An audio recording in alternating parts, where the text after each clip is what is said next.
served in Vietnam marched away to honor the 58,281 service members that paid the ultimate sacrifice in Vietnam.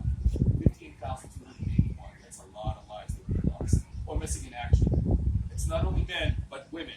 There were 8 women whose names are on the wall as well. Those 8 women were nurses. They didn't have combat roles for women back then, but the reason why they were killed was because they were in nursing capacity. What's the reason why we were in Vietnam in the first place? We were fighting communism. Vietnam itself, the ultimate sacrifice. We formed our organization, the Vietnam Veterans Memorial Fund.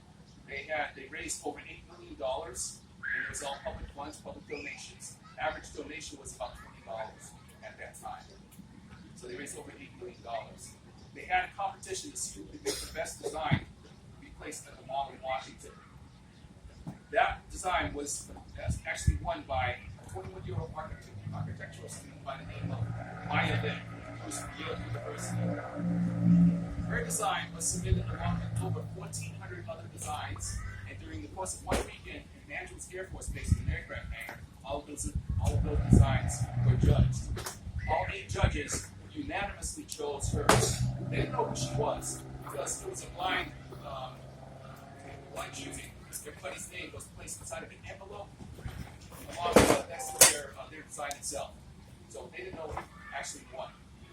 Maya Lin actually won and was chosen unanimously. Outstanding job that she did. Her design was actually dedicated in 1982 at the Mall of Washington, and that's the place you now see. If you've ever been there, it's huge. This wall here that we have erected today is a 3/4 scale replica of the wall that's in Washington. It's almost as big, almost as tall, almost this long. The only thing that's different from this one versus the one that's in Washington is the wall that's in Washington is flat, and the angles are at the bottom. You actually walk down into the ground. You can see that on one of the pictures. I think it's on the other side here. That you actually walk down into the ground toward the middle. But you can't do that here because we'd have to dig into the ground. And of course, the mayor's not going to allow that. So that's the reason why we put our angles at the top. So that allows us to travel around the country. So in 1970, in the mid-90s, 82, so in the mid-90s, around 95, 96, we figured not everybody is able to go to Washington, D.C. So rather than come to the wall, we bring the wall to them. We formed the Wall in Wheels, and we travel now around the United States, all over the United States, starting from March until November. We recently went to Hawaii for the first time, and that was a few weeks ago. Went to 2 islands over there. We haven't been to Alaska yet, but that's our next objective. Maybe next year or the following year, so that's our objective. It's an honor to bring this around to the country, to see those that have served in Vietnam, those family members that have needed this for so long, because it's a wall that, they call it the wall that heals for a reason. Real quick story, I've been doing this for 3 years now. I'm recently retired from the Gardena Police Department, but I now travel with the wall. My very first stop was in Ohio. We went to Ohio. There was one Marine that came in that had served in Vietnam. He was involved with his platoon, involved in a battle, and he lost one of his fellow Marines. So he wanted to find his buddy's name. Now we now have an app that's on our phone, but we can search everyone whose name's on here, and everyone whose name has a picture, at least one picture, along with a profile that comes up.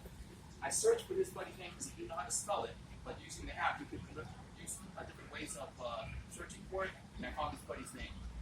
When I showed him the picture on the app, he was just overwhelmed with emotion. He cried. So I said, now we're going to go find him on the wall. We went to the wall as soon as he saw his buddy's name. Now remember, he served in Vietnam, which was years prior, and this was just a few years ago that I started doing this. He found his buddy's name. He says, I got to touch it. I started touching his buddy's name. He was rubbing it, and I got a picture of him doing that. And that was almost like a reunion of him and spiritually with his buddy. And to me, that began a healing process for him. And that's the reason why we call this the Wall that Heals, because it really does. And I'll talk about a couple of other stories along the way here. But I'll tell you, it's an honor to be able to do this. What you're about to do this weekend, you're going to change the lives of many.